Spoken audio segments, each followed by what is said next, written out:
Hey everyone, welcome back to Kevin Reviews. I just finished Annabelle Comes Home. I actually finished this uh, last week, and I just rewatched it again. Um, Mainly because I had a medical issue going on. When I tried to first watch it, I had to stop because for some reason my shoulder was hurting me. My left shoulder was hurting me.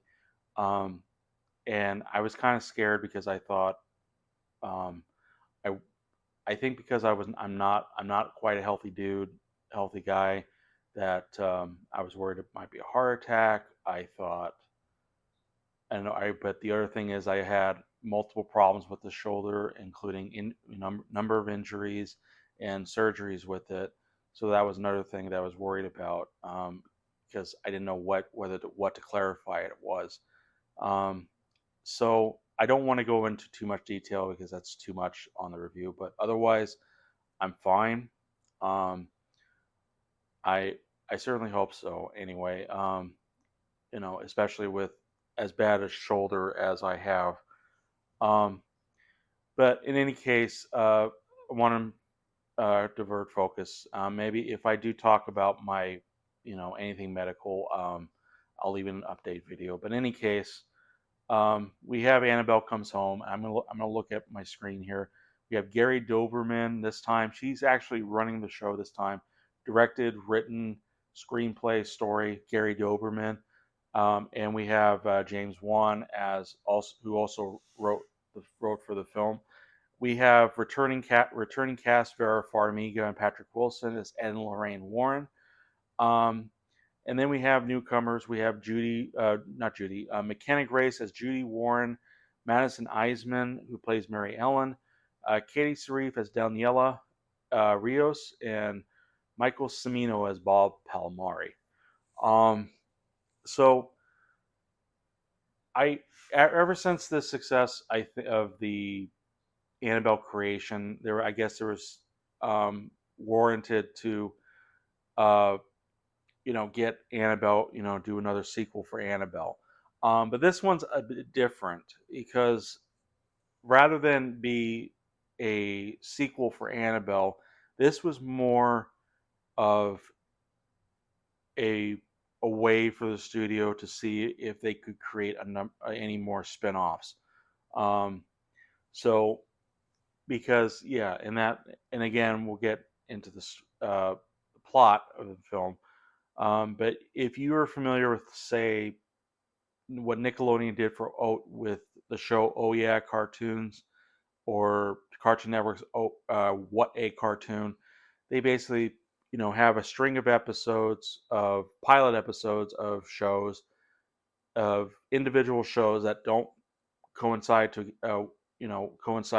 with each other, just kind of separately, and they try to see what sticks, what will get the audience attention. So basically, they want to try to pull off something similar to what Conjuring did for Annabelle and what Conjuring 2 did for the Nun. So now we have Annabelle Comes Home to kind of do that. Um, but I remember this being it was I think it was the trailer looked good. It definitely seemed like it had some good scares. Um,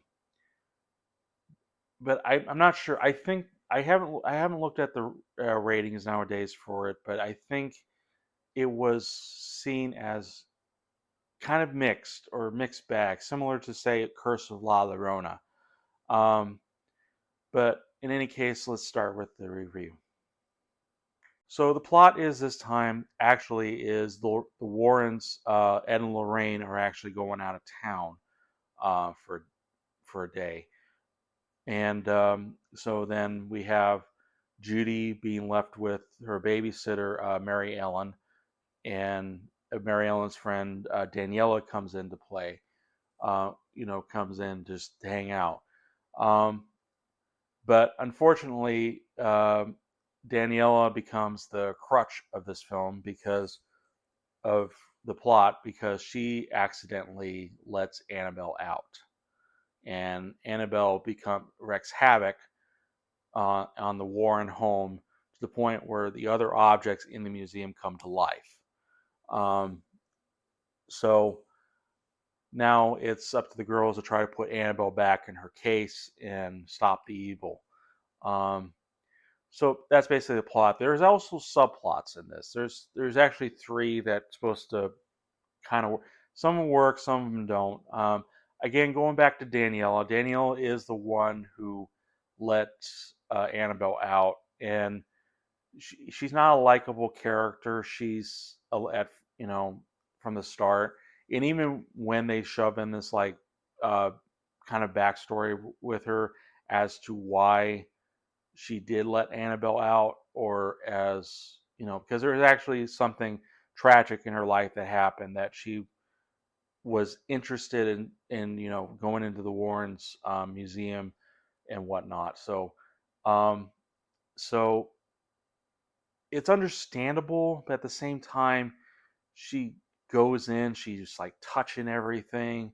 Most of it's like foreshadowing events for later for the movie, um, and you don't seem to like her that much because she doesn't care. She doesn't even seem to take it seriously. But when they start throwing it in that she is taking this seriously, um, you know, some of it, but it just doesn't. I don't know. It's kind. Danielle's kind of, it's not a character you like, but you understand. So it's a complicated character, but not complicated in a good way.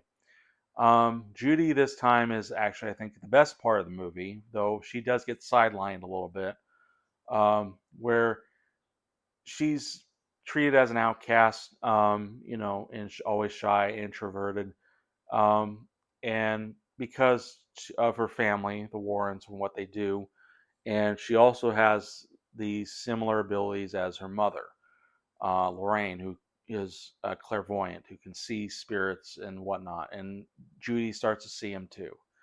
Um, so, and Mary Ellen's kind of a straight and narrow though she does have. I forgot. I also forgot. Judy is also have a birthday party, but because everyone in everyone knows about her family, they don't attend or want to join. So, she's not going to have a good birthday. And then when we have Mary Ellen, who's kind of straight, narrow, very but kind, and wants to help Judy, try to get over her problems, try to be good friends, and that's admirable. Her plot though is not really much of a plot. It's not much of a plot, but it involves another character that is has named Bob, who often is referred to as Bob's got balls for, and it's not the reason you think, um, but they keep shoving that phrase down the throat, all the time, and it's not funny. And that's another thing. It tries to insert humor in this, and it's not. It doesn't do it that well. Um, and Um, you know, Bob has like one moment in the movie where he becomes kind of heroic, but otherwise he's kind of pointless, and he's just more serves a subplot and as a victim in the movie. Um, so so the characters, pretty mixed, but I think it's like, um, but yeah, I think overall it's like pretty much in the middle overall when you balance it out.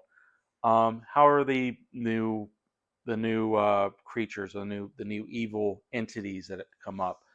Some of them are interesting. I think one I will at least give away is like this haunted TV that somehow can see the future, like a few seconds before the future, which is kind of interesting. Um, there's but there's also other things, like I think another one I will bring up is the Ferryman, which is based off a Greek mythology of Charon, I believe. You know, that's supposed to take souls to certain places. So that's in here. But then there's the weaker ones, like they bring in this werewolf, which they do CGI this werewolf, and it looks bad. It and they have it off screen a majority of the time anyway. So it's like one moment where you see his face, and then other moments you see the werewolf kind of just moving around just a little bit, just seeing like the legs and claws and stuff and the body, and it's not good. It's not even scary at scary, and it doesn't even seem to fit. But then again, I don't know. This is supposed to be cases based on the Warrens, which I did eventually find out. None of them, most of them are pretty fictionalized or have some basis in, like the Ferryman, for example. Um, so I don't know. This is really going to depend because I think I remember when I first saw it, I wasn't a fan of it because it didn't seem like it was going to be about the Warrens again necessarily, and it also you can also see that this is just more of an attempt to see what sticks, what will audience seem to like, based on whether they're going to love the Ferryman, whether they're going to like the TV, become a huge fan base like the Annabelle doll. Yes, I know, Dottie. I'm almost done. And or the Nun in the Conjuring 2. So hi, I know, I know, I know.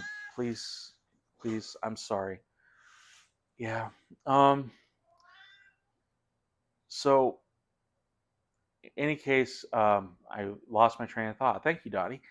Um.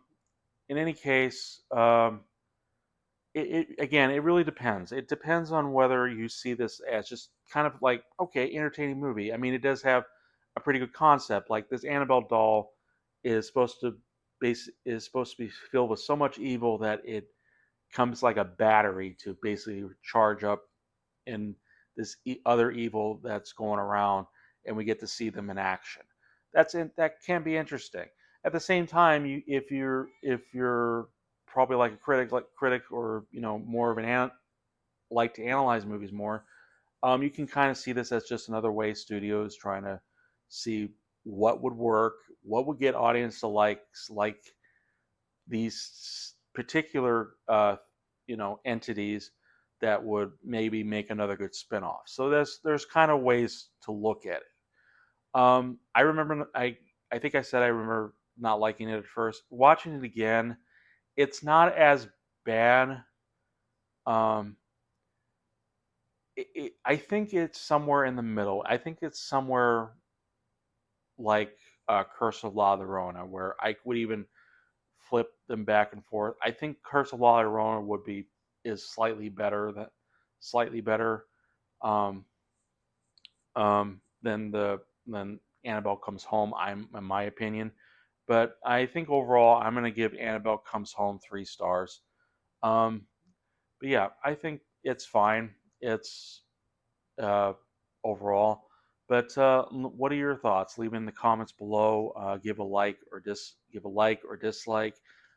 Feel free to subscribe to my channel if you like what you're seeing.